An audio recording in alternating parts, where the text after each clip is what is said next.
Good morning, everyone. I'm so excited to be here today to introduce one of our first sessions of the day. We are in session 1, workshop 1, and we are going to be talking today with Joellen McCarthy, Melissa Stewart, Sarah Albee, and Lori Griffin Burns about nonfiction joy, passion, and process. If you want to get involved in the conversation from home, feel free to join us on Twitter, hashtag the Ed Collab Gathering, hashtag 1. So I am going to hand it over to Joellen to introduce and get us started. Hi, everyone. I'm so excited to be here. I'm Joellen McCarthy. I have the privilege and the honor of being an Ed Collab book ambassador. And I'm super excited today because I get to share my love for books and also share my love of these individuals here. So I'm thrilled to be working today with Sarah Albee, Lori Griffin Burns, and Melissa Stewart. And if you don't know my love for books, one thing that you have to know is that I constantly say the books are my co-teachers. And so working as a consultant and being in the classroom every day with students, I always have a bag of books, and I feel like I'm never lonely having those books. But when I have these mentor authors in person, in real life, whether it's through social media to contact or connect with them, or on days like this where we can Skype and have conversations, it's so amazing and so wonderful, because these are kidlit rock stars, and their influence and their inspiration to kids as readers, writers, and thinkers is beyond belief. And that's why we brought this session to you today, which we're calling Nonfiction Joy. It brings joy when we think about not only nonfiction and informational texts in our heads and in our minds and what we're excited to learn about, but when we think about the love and the care that's involved in that. That's true joy. So without further ado, I would like to introduce you to Sarah Albee. Go ahead, Hi. Sarah. Okay, I just unmuted myself. Let's give this the old college try. I'm so thrilled to be here with Joellen and with Claire and with two of my favorite fellow nonfiction authors, Lori and Melissa. I primarily write middle grade nonfiction history, although I am branching out now big time into upper elementary history as well. I have some biographies coming out. We'll see that slide, I think, eventually, but to show you what we have coming out in future. My mission as an author is to spark a love of history in kids, because I love history so much. I am married to a history teacher. He teaches at the high school level. But by the time kids get to his history class, they tend to say they find history to be boring. And my mission is to get them not to say that. So I think that history is the stories from the past that people have selected to focus on. And I think textbooks tend to focus on stuff kids might find boring, which is sort of military, economic, and political history. And textbooks tend to ignore the lives of everyday people, their homes, their fears, what they wore, what they ate, what they did when their kids got sick, how they went to the bathroom. Those are the things that interest me, and I think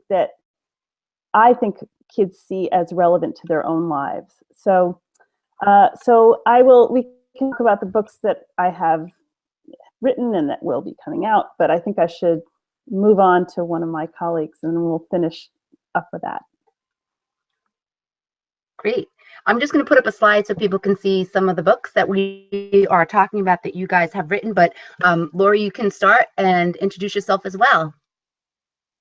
Lori. Okay, thank you, Joellen. Thank you, Sarah. I'm also really thrilled to be here, and I'm thrilled that all of you are here. My name is Lori Griffin Burns, and my first career was as a research scientist, actually, where I studied genes in yeast cells. I did that for a long time, but these days I prefer to write about science and about scientists and about our incredible natural world. That's really my focus. And I share those stories through my books and also through enrichment programming in schools. Much like Sarah, it's interesting, this very weekend, I'm at the same time as I'm here at Ed Collab, I'm also at a Women in Science meeting. And one of the things we just finished talking about this morning is so related to what Sarah said about history. And that is that women seem to lose their interest in science fields in the middle school years. And so one of my missions is to really capture them and keep them through sharing the incredible stories that I know exists in the field of science, in the world of science and technology and engineering. So that's who I am, and that's what I do. Fantastic, thank you. I also have a slide up of Lori's books, and hopefully you're seeing that. I'm going to transfer over to Melissa next. Good morning. I'm happy to be here too, and to be with two of my favorite nonfiction colleagues, and Jo Ellen. And I agree with a lot of the things that Lori just said, that for me, what brings me the greatest joy in life is being able to learn about all kinds of different science and share it with other people. And I write across the grade levels. I've written everything from board books for toddlers up to YA for high school students. And I love writing about every area of science. I'm one of those people, I can't just focus on one thing. I want to learn more about rocks and minerals and outer space and robots and plants and animals. And I just love having the opportunity to be able to share that with other people, and to sometimes go into schools and work directly with the children.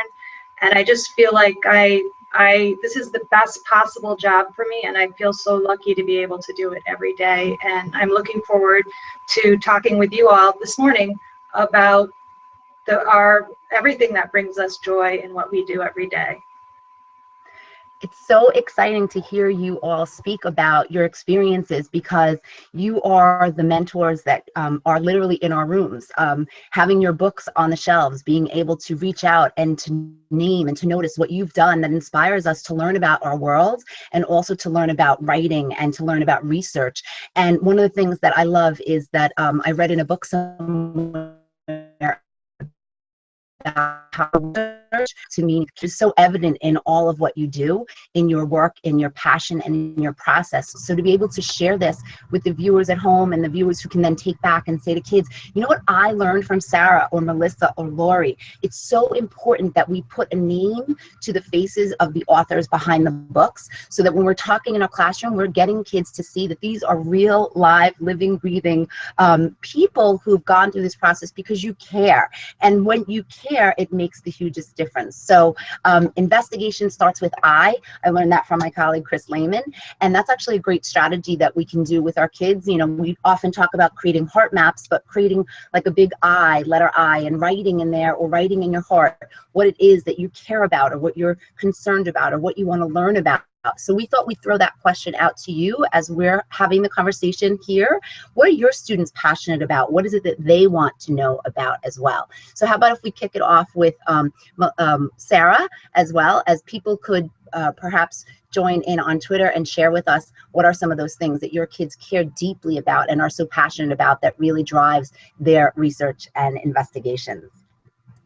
Well, thanks for saying that, Jo Ellen, because what you just said is such music to my ears as a writer, and I'm sure I'm speaking for Melissa and Lori as well. I mean, all three of us visit schools in person, and all three of us do Skype visits, and that really is, I mean, I'd say on a level with the joy that I get researching topics I'm passionate about, equally so is talking to educators and visiting schools and talking to kids and seeing them enjoying what I've written, or just seeing them respond and getting enthusiastic about it. That truly is one of the best parts of my job. And I'm not just saying that because you're all educators, it really is.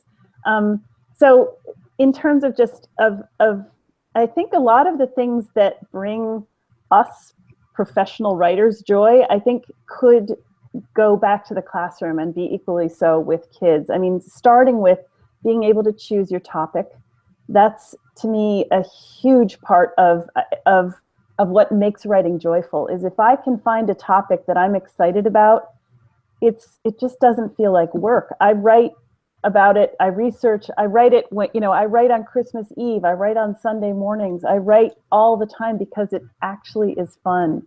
And so it doesn't even feel like a job to me. That was my rambling answer to your question, Joellen. I hope I answered. I love that answer, because when we say all the time that we love our job, and just to be able to be so fortunate that we have the opportunity to do something that we love, and that makes a huge difference. And I love what you said, because I think it really speaks to the importance of, what today's gathering is all about, which is student voice. Excuse me, look, I'm ready to put it in a hashtag. But student voice in being able to give kids choices, because choice empowers. And so when we can give kids choice about what they want to learn, what they want to read, and having books that they are excited and engaged and motivated to read, which is what we have to thank you all for, in being able to bring those books into the classroom. We want kids to view learning as life work. It's not about schoolwork. So when kids are excited to know more about a topic, to go home, to get on the computer, to do research, to talk with individuals, and and your work really inspires them to see that people do this and that they can do this, because they are authors just like you. So I love that you shared that. Thank you so much. Lori, would you like to add a little on that same topic? Sure. And I'll just, what you both said segues so nicely to my own feelings on this. Part of the joy of writing nonfiction for me is the same as for Sarah. It is, I have this real curiosity. And so basically my job is to find a topic that I find super interesting, that I'm pretty sure my readers will find interesting. And then I spend a year or two totally immersing myself in that world, learning everything I can about that topic. And so, I couldn't ask for a better job. It brings me so much pleasure. And the bottom line is I'm a curious person and a lifelong learner. And I get jazzed up about having the opportunity to learn new things. I would also say something Sarah said sparked something too, and I've already lost it. I'm so sorry. But basically the joy for me is in learning. Oh, I know what it was. It was choosing topics. That is super important. And when I talk and work with students in schools, it's a topic that comes up. It's very difficult for me personally when I'm assigned a topic, particularly if it's a topic that doesn't excite me. And so what I've learned to challenge myself to do, and this is something I think that can be brought to the classroom, if students can't pick their own topics, a real challenge, a brainstorming session to figure out how that topic, in what ways, sometimes unusual ways, can that topic align with what their passions are in some way. And those brainstorming sessions can be super powerful for students, because sometimes a topic they didn't think they were interested in can become very interesting if they can bring to it their own passion, tell it from their own angle, that kind of a thing. Love that. Thank you. Melissa. So I would just agree with everything that both Lori and Sarah have been saying. And I think I agree, choosing your topic is so important. But I think one of the tricky things sometimes for kids is that they can have trouble coming up with a topic. And it can be hard for them to actually figure out how to decide what they're passionate about, and then I love how Lori talked about kind of focusing and brainstorming to find just one very specific thing. But one trick that I have is, I don't know if you can see it behind me, but I actually have an idea board. And so for me, I get ideas all the time. There are things I read, things I see, things people say to me, but sometimes it can be hard to keep track of them. And then at the moment when I'm going to start writing a new book, at that moment, I may have trouble coming up with an idea, but I always have my idea board that I can fall back on. And the way that could be useful to kids is maybe they could have an idea board in their classroom, or maybe most kids have a writer's notebook, and so they could write down ideas as they think of them, maybe on the inside back cover or something like that. And so that way everyone will be able to come up with things that they're really excited about, things that they're dying to write about. And I think that could be one really useful tip. I have to say, I'm so excited, and I'm trying to multitask here and tweet and share. And as people are responding, and everyone is so thrilled to hear from each of you, and really getting to the point of inquiry and wonder. And I love what you said, Melissa, too, how it all goes back to giving kids the opportunity to wonder and to think and to question and to create something like an idea board, because they are growing those ideas and they may not even know it. So when they pick up a book, what a great gift to say, here's an example from Melissa Stewart, because kids love all of your books. So in your case in particular, to look at this with the classroom and to say to students, you know, did you see behind Melissa, there's an idea board. Tomorrow, let's start in our thinking notebooks, because I like to use the term thinking notebooks with kids. Let's create a space in there for things we're wondering about or ideas we may have, which may evolve then into something that they can research and to investigate and learn more about. We tend to be very passionate about certain things, and so we have that knowledge and experience, but as kids are growing and learning, they have to be as observant about the world that they can be, and then to be able to think and use that as an invitation to notice and to explore and then to find those passions.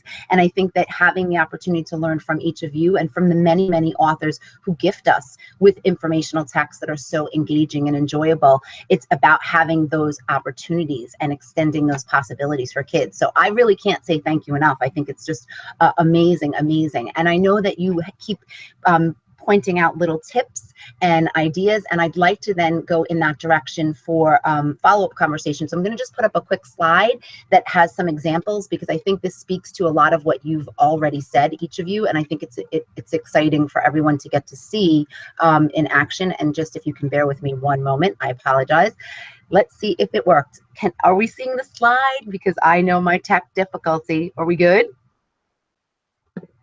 Yeah. I am not seeing the slide, but maybe right, Joanne, while you're working on that, I just wanted to follow up with what Melissa said and to say I have, similar to Melissa's question wonder wall. Is that what? Oh, there it is. Idea wall. I have a notebook that, just like kids, I have a notebook where if I have an idea, I write it down, and I say this to kids too. You know, if this has often happened to me. Sometimes it's when I'm doing something else that my brain kind of has an idea that it's not while I'm focusing on what my project is. It's when I'm out walking the dog or I'm out running, or oftentimes I'm about to fall asleep and I have some brilliant idea and I think, oh, I'm a genius. I can't wait till tomorrow morning to start on that project. And then of course you wake up and you've forgotten the idea.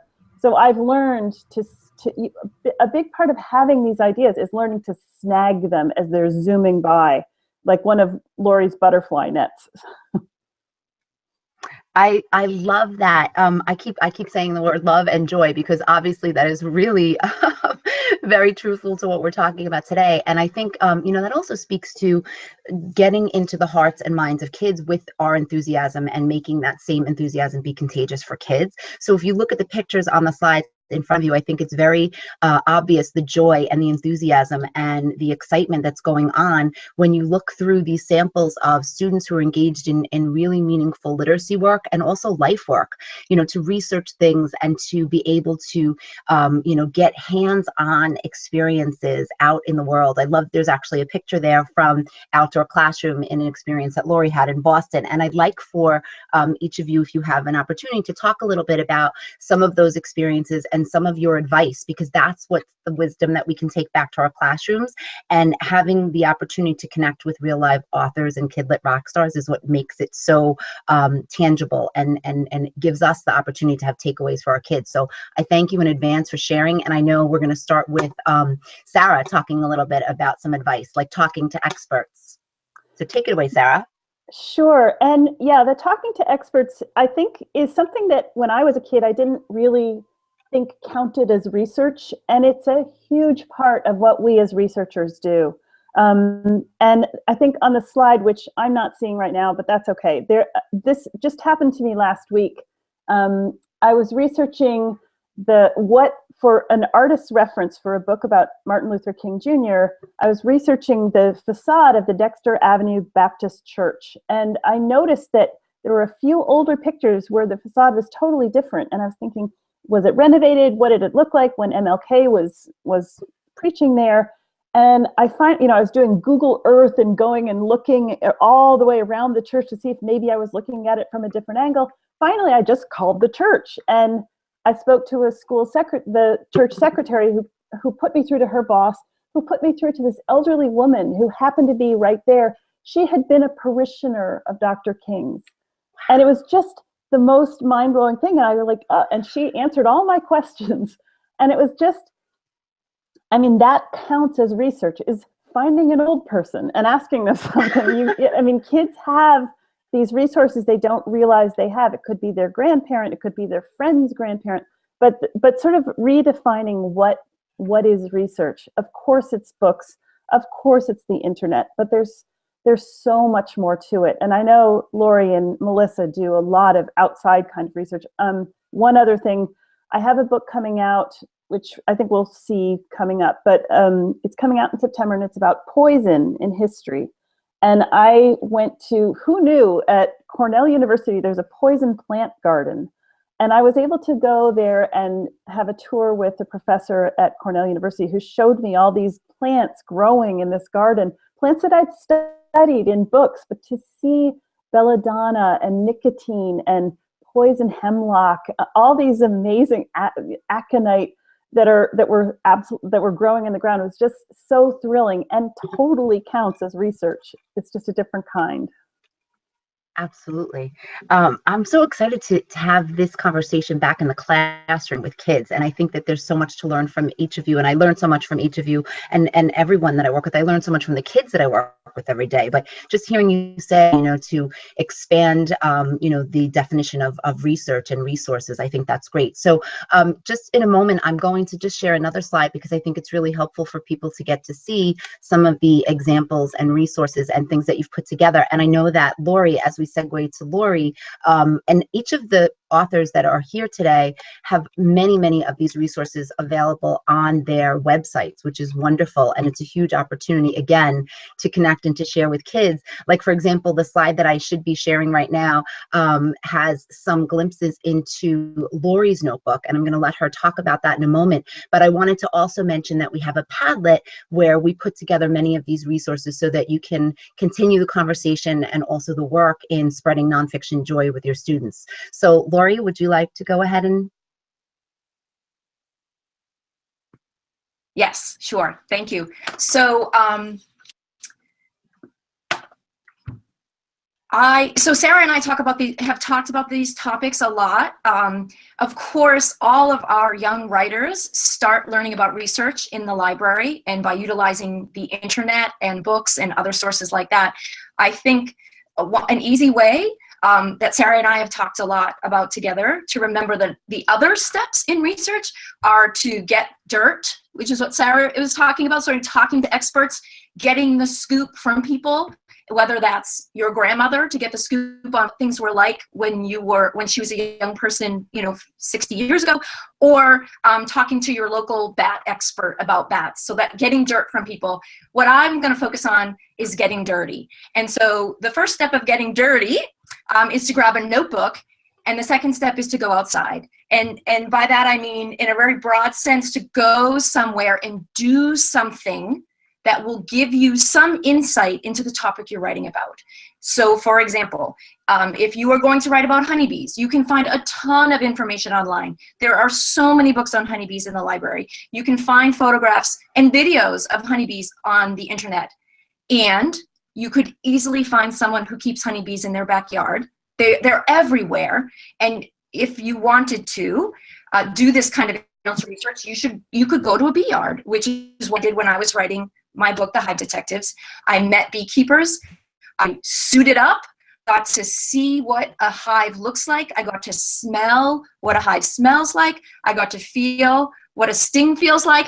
I got to have all these amazing experiences that were fun and educational, but more importantly, that gave me the words that I needed to go back and describe honeybees and their lives in a book. And so I think experiential learning, it doesn't have to be as elaborate as that.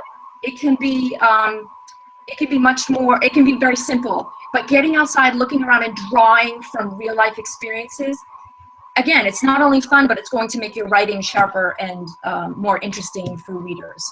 So I highly recommend it.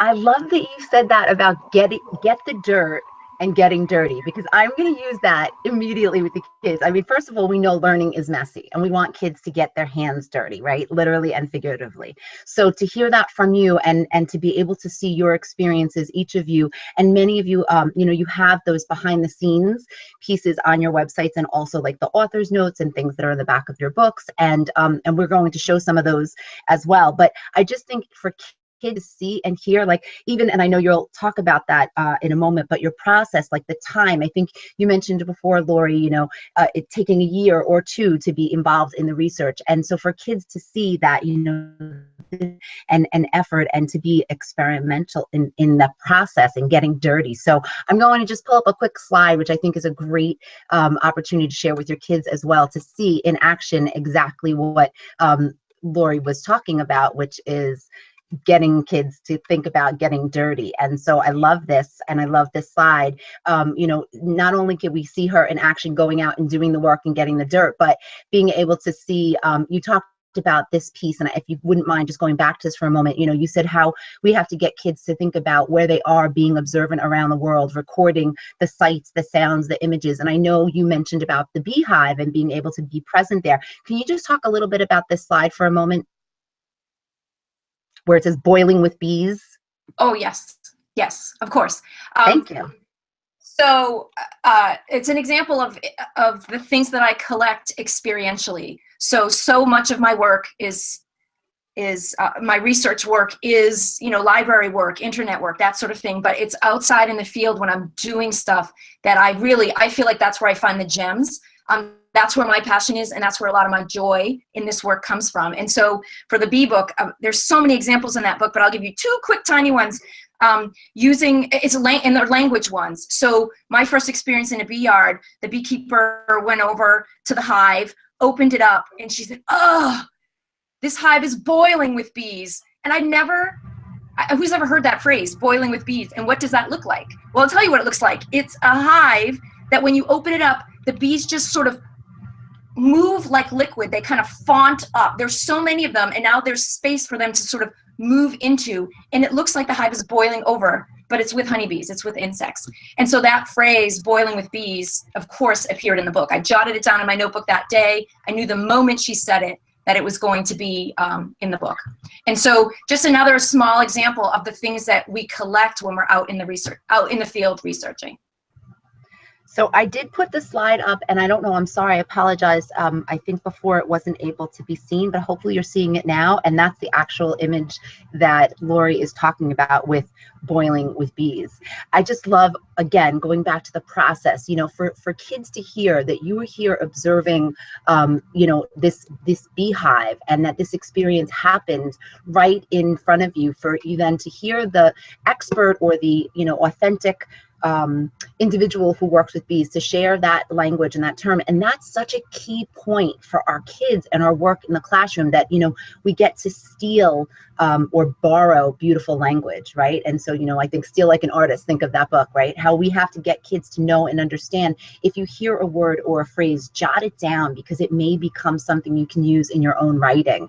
And that act of being, you know, really, really observant and being able to be reflective and then take notes, you'd never know what you might use. I think that's such a key thing for kids to see and understand, and why having an idea board on a notebook and being, you know, researchers at all times on the ready, that's what spreads the nonfiction joy. So now maybe we can hear a little bit about Melissa's process, and I'm going to pull up a slide from Melissa's website while you start talking, Melissa, so people can see. So before I do that, I just wanted to sort of go back to something that Lori was talking about, because what I really love about her work is the way that she uses sensory details, especially in the Hive Detective book, for example, in the beginning and the end, where you sort of have those bookends, where you go right into the hive with the beekeepers, and really you're bringing kids into that world, which is so engaging. And it's those rich sensory details that come because you have actually been in the hive, you have actually kept bees, you know that whole process. And so I think what Lori was saying about that experiential research, it's just such a rich way to make writing something that is just really going to be interesting to readers. And you know, I think that's making nonfiction writing interesting is one of the goals that I think all writers should go for, whether they're students, whether they're professionals. And so I just love seeing some of the great nonfiction writing that's coming from many, many different writers now, that really helps to bring kids into that. So Joellen, did you put up the slide? I didn't, I'm sorry, I was letting I was letting Oh. you finish talking, but go ahead and I will get that up. I know that people may be familiar with the fact that Melissa has a website that she shares quite a few wonderful resources. So I'm just going to, oh, I lost that. So let me hit stop sharing. I'm sorry. Why don't I let you talk and for in a moment. So go ahead, Melissa. Well, I was just going to say, so we've talked a lot about research and a little bit about choosing a topic, and I think those are really important parts of the process, but then you have to get into the writing. And so the writing has its own joys and its own challenges too. And for me, one of the biggest challenges is finding the structure. And so one of the reasons that I wanted to create all these resources that are on my websites is maybe to help kids do that better or more easily, or to understand that it's just a natural part of the process. So for example, I have a revision timeline. Maybe you could put that slide up if you could find it, Joellen. Absolutely. That's for my book, No Monkeys, No Chocolate. And it has 12 videos that take about 15 minutes to watch. And really, it can bring readers right into my process. They can see those rejected manuscripts. They can compare them, give them text, do text to text comparisons, and really see the struggle and see that by the final draft, almost none of the words are the same as the initial draft, but the central nugget, kind of the kernel, the thing that I'm passionate about, is there all along. And I hope that that will encourage them as they're on their own revision journey, because I know that can really be a struggle for them. I think that's such a valid point. And I do have the slide up now. And if anyone wants, again, you can go right to Melissa's website to get more in depth, to be able to share this with your kids and to be able to experience this and share and explore and discover her world and her process. But I think that is such an important point that you're making about, the revision timeline, because that is a very messy experience, but it's also the power in kids seeing that you do this work because you care about it. And to revise means to look at something again, right? So you're going through this process because you want to continue to take something that you love and care about and make it better and better and better. And I've seen the video and I've seen you talk about this before, and it's just so interesting and exciting for kids to see and hear how long something like this could take, and how many attempts at trying just to get it the right way. And even if there's another lesson in of itself about revision is, I think, that as well. Before we go on to more of the author's work in process and passion, I wanted you to talk a little bit, if you don't mind, Melissa, about the professional resource that you have through Stenhouse, which is called Perfect Pairs. Because as a teacher, when we can find that book, and it's never about the book, of course, we know that. It's always about, books that help us to achieve certain things. But when we can have a book that tends to be, a good opportunity for co-teaching about a topic or a text structure or, the content information that we want to then borrow, I think that's really helpful and powerful for kids. Again, that whole co-teacher experience. So when we think about layering text and having text sets, you've done a tremendous amount of work with science and Perfect Pairs. Can you speak a little bit about that for anyone who doesn't know, or maybe to enlighten us a little bit? Sure. So Perfect Pairs, the idea behind that book is, what I was noticing is that it seems like some children really are drawn naturally to narrative and storytelling, and other kids really love more expository writing, fact kinds of books. And the best way to reach the broadest group of readers, of children, is to pair a fiction book with a nonfiction book related to some science topic, and then create a lesson where those two books are at the heart of the lesson. And so in Perfect Pairs is aligned with the Next Generation Science Standards, which is being adopted by states all over the country right now. And each book, there's one book for K to 2, and there's one book for grades 3 to 5. And there's about 20 lessons in each book. And so it's really just a way for teachers to think in a new way about how they're teaching science.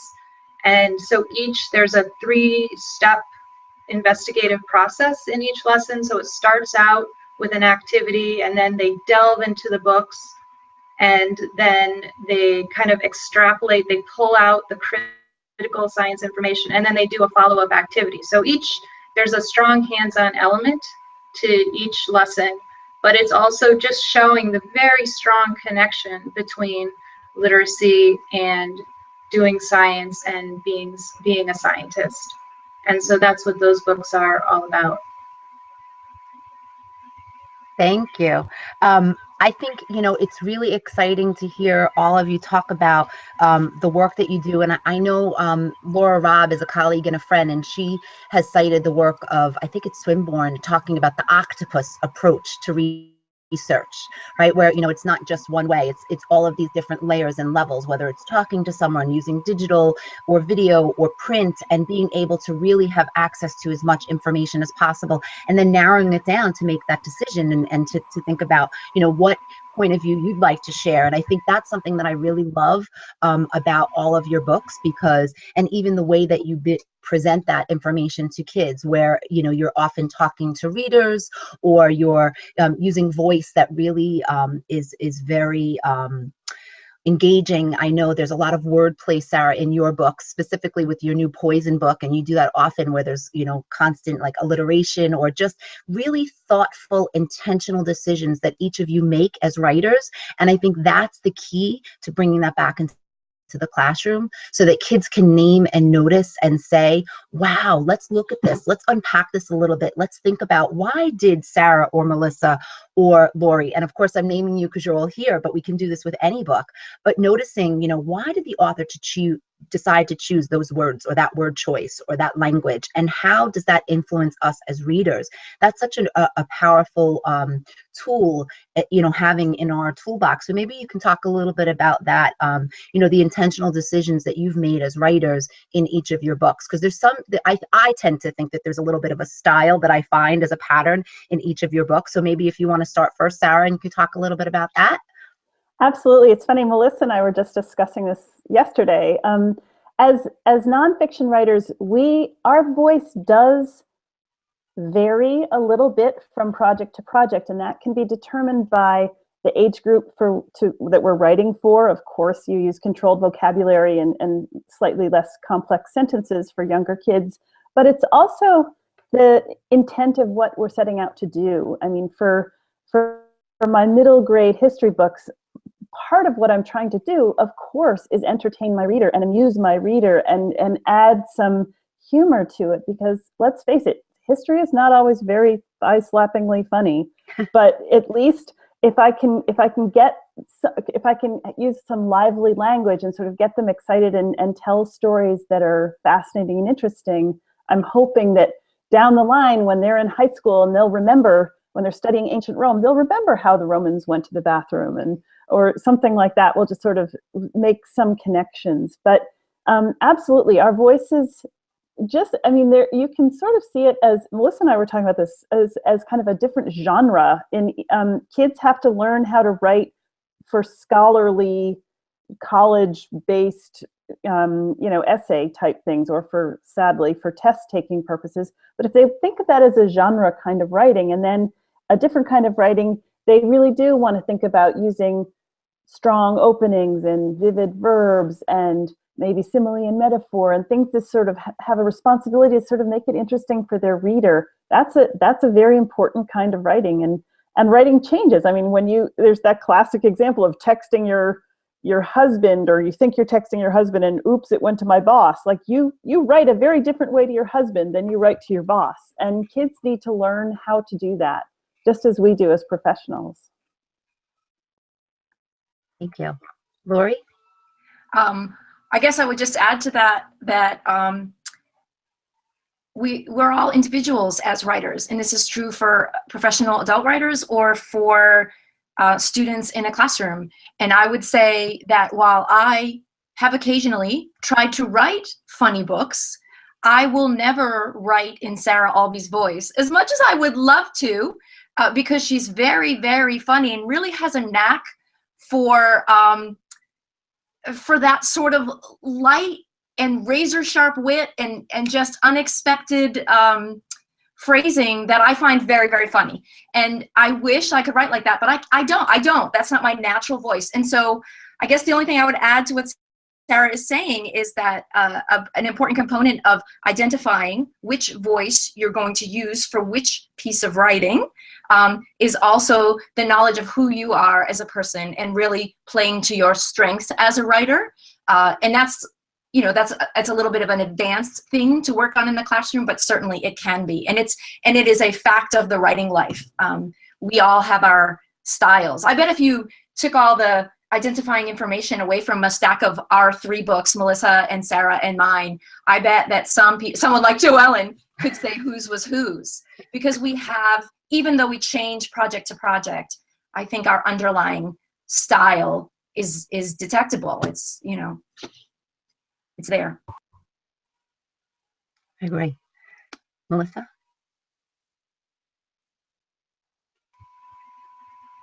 JoEllen, earlier you said something about student voice. I think you may have even mentioned it as a hashtag when we were talking about choosing your own topic, but I think student voice also kind of transfers over into the discussion that we're having right now. And I think that while it's true that everyone has a distinct voice and you can alter your voice maybe depending on your topic, that different voices are appropriate for different kinds of topics, I think it's also possible to teach people what kind of characteristics in their language devices, let's say, can help to create a certain kind of voice. So for example, Sarah uses brilliantly, she uses puns and she uses surprising wording. And those are some of the things that really gives her books that just wonderful, humorous voice that kids love, that I love, that everyone loves.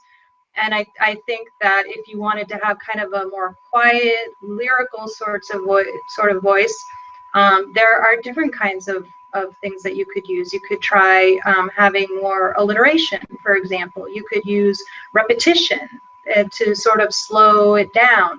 So while I think that everyone has their individual voice, we can show students how to bring that out even more. Maybe as part of a poetry lesson, because I know that they talk about language devices a lot when they're studying poetry, but also just to show them how fun, like language can just be so fun. Automatopoeia, so fun. And I think the more that we can show kids how they can infuse their writing with all these kinds of elements, it really can make them more excited about the writing process. That really, to me, writing is about playing. It's like a game, and you can choose your words and you can choose your phrasing to make your writing as compelling as it can possibly be.